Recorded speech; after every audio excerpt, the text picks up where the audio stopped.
Hello दोस्तों, एमपीआईएस की counselling में अगर पार्टिसिपेट करने वाले तो 10 पॉइंट तुम्हें जानना बहुत जरूरी है। राउंड 1, राउंड 2 और जो कि मॉब अप राउंड होता है, इसके बाद अगर स्टे वैकेंसी राउंड होता है, जो कि नॉर्मल सी बात है, होता है स्टे वैकेंसी राउंड, तो सभी में ये 10 point he step by step follow किए जाते हैं। ये सभी 10 पॉइंट क्या है, इस वीडियो में ध्यान से जानने वाले अपन।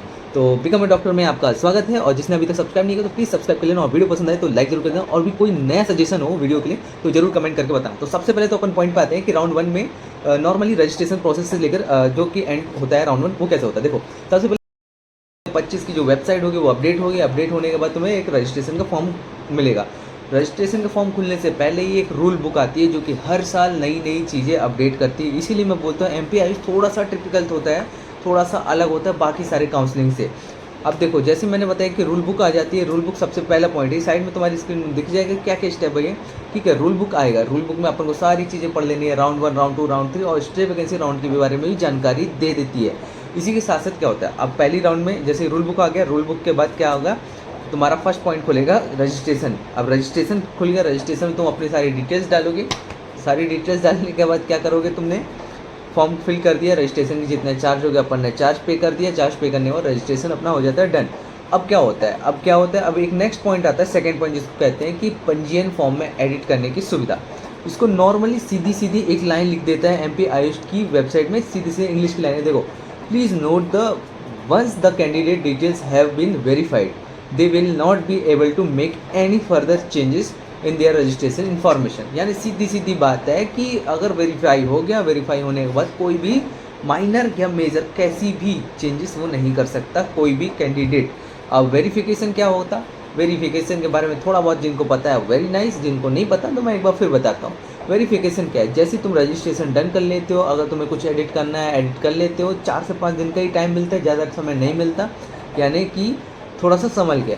इसके बाद आता है पॉइंट नंबर 3, जिसमें होता है डॉक्यूमेंट का वेरिफिकेशन, जिसको हिंदी में बोला जाता है अभिलेखन का सत्यापन। यानी हमने जो रजिस्ट्रेशन वगैरह करवाया उसका सत्यापन करना है, इसी को डॉक्यूमेंट वेरिफिकेशन कहते हैं। मध्य प्रदेश के 7 गवर्नमेंट कॉलेज, 7 गवर्नमेंट कॉलेज में कहीं भी जाके तुम डॉक्यूमेंट वेरीफाई करवा सकते हो। जिसको एमपीआईएस काउंसलिंग की अगर पेड काउंसलिंग करानी है तो वो कमेंट बॉक्स में जाके कमेंट का फॉर्म फिल होगा, गूगल फॉर्म होगा, गूगल फॉर्म को फिल कर देना, अपने नाम नॉर्मल डिटेल्स डाल देना, हमारी टीम की तरफ से आपको एक कॉल आएगा और आपकी काउंसलिंग बहुत प्यारी तरीके से, बहुत अच्छे तरीके से ढंग से कराई जाएगी। अगर किसी को चांसेस भी हो गवर्नमेंट मिलने तो गवर्नमेंट या प्राइवेट मिलेंगे, अच्छे से अच्छा कॉलेज प्रोवाइड कराने की पूरी कोशिश की जाएगी। थर्ड पॉइंट के बाद आते हैं फोर्थ पॉइंट पे। देखो, अभिलेखन का सत्यापन हो गया। अब क्या करेगी एमपीआईएस की काउंसलिंग की जो वेबसाइट है वो अब रिवील करेगी कि किस कॉलेज में कितनी सीट है, यानी किस कॉलेज को मान्यता मिली है, किस प्राइवेट कॉलेज को मान्यता रद्द कर दी गई है। ये सारी चीज़ें जो होती है पहले से ही हमको आइडिया लग चुका होता है, लेकिन एमपीआईएस काउंसलिंग जो होता है एक टाइम टू टाइम शेड्यूल के हिसाब से रिलीज़ करता है। तो अब क्या होगा कि सारे कॉलेज के अपन को कॉलेज की जो सीट अवेलेबल है वो बताई जाएगी। ऑल इंडिया काउंसलिंग में कितनी सीट गई थी वो भी बताई जाएगी, कितनी फिलअप हो गई और कितनी रिमेनिंग सीट है जो स्टेट काउंसलिंग में इंक्लूड हो जाएगी। ये सारी चीज़ उसी में बताएगी। चौथे पॉइंट के बाद पांचवा पॉइंट आता है जो 1-2 दिन बाद आता है, क्या, मेरिट लिस्ट। यानी मेरिट लिस्ट क्या, जितने लोगों ने रजिस्ट्रेशन कराया है एंड जितने लोगों ने डॉक्यूमेंट वेरीफाई करा लिया, तो इन लोगों की एक मेरिट लिस्ट बनती है, जिसके बारे में बहुत सारे लोग पूछ रहे थे। कॉमन मेरिट लिस्ट भैया क्या होता है, वही होता है कॉमन मेरिट लिस्ट। वो सारी चीज़ें इंक्लूड होकर कॉमन मेरिट लिस्ट बनेगी। उसके बेसिस पे all India counselling, all India rank तो उसमें होगी, आपके नीट के मार्क्स होंगे, लेकिन एक कॉमन मेरिट लिस्ट होगी, उसके अकॉर्डिंग सारी चीज़ें आगे की चलती है। देखो, उसके बाद 5वां पॉइंट हो गया मेरिट लिस्ट निकले। अब 6वें पॉइंट में क्या है कि चॉइस फिलिंग जिसको कहते हैं, हिंदी में क्या लिख के आएगा, अभ्यर्थी द्वारा महाविद्यालयों की प्राथमिकता क्रम का निर्धारण, जिसको चॉइस फिलिंग या चॉइस लॉकिंग कहते हैं। चॉइस फिलिंग के बाद चॉइस लॉकिंग ऑटोमेटिक हो जाता है अगर तुमने जो चॉइस फिलिंग करके डन कर दिया तो। ठीक है, 6 नंबर का ये हो गया। 7वें नंबर में क्या होगा, 2-3 दिन का टाइम मिलेगा। 2-3 दिन के टाइम के बाद क्या होगा, choice filling, choice locking and edit करने की सुविधा। ये 7 पॉइंट अपन को खुलेगा। 7 पॉइंट के बाद क्या होगा, 8th पॉइंट, जिसमें ये लिखा हुआ है 8th पॉइंट क्या है, सीट का आवंटन। नीट का आवंटन हो चुका है, सीट का आवंटन। यानी सीट का आवंटन का मतलब ये है कि जो भी अपनी लिस्ट आएगी वो लिस्ट खुल जाएगी, अलॉटमेंट लेटर जिसको कहते हैं, अलॉटमेंट लिस्ट आएगी। एंड अलॉटमेंट लिस्ट के साथ साथ एक ओपनिंग एंड क्लोजिंग रैंक की लिस्ट आती है, जिसके बेसिस पे अपन पता करते हैं कि कौन से कॉलेज में कितना कट ऑफ किया है, अब नेक्स्ट टाइम में यानी सेकेंड राउंड में क्या हो सकता है।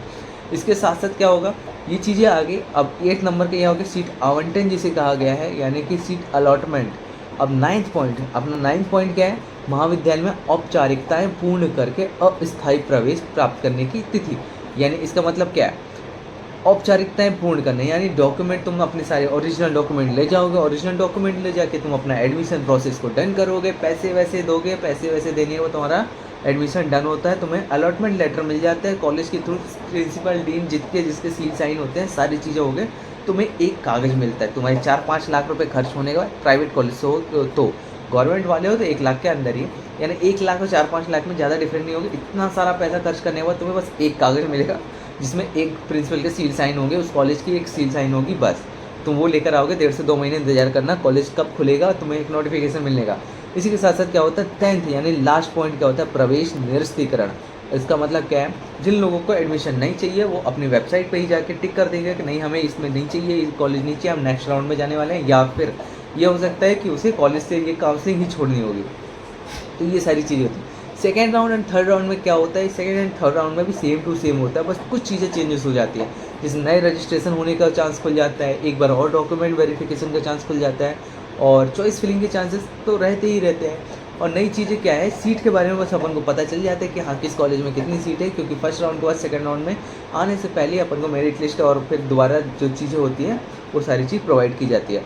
हाँ, और वीडियो अगर पसंद आए तो लाइक कर देना, और भी डिटेल्स चाहिए रूल बुक के बारे में अगर किसी को जानना होगा कि भैया रूल बुक को एक बार डिटेल से बता दें, क्योंकि रूल बुक के लिए वीडियो अगर बनेगी तो लगभग 15 से 20 मिनट की वीडियो लग जाएगी, उसमें बहुत मेहनत करना पड़ता है। इस वीडियो को अगर पसंद आई तो लाइक करो, और लोगों से सब्सक्राइब करवा के शेयर जरूर कर देना। तब तक के लिए take care and bye bye.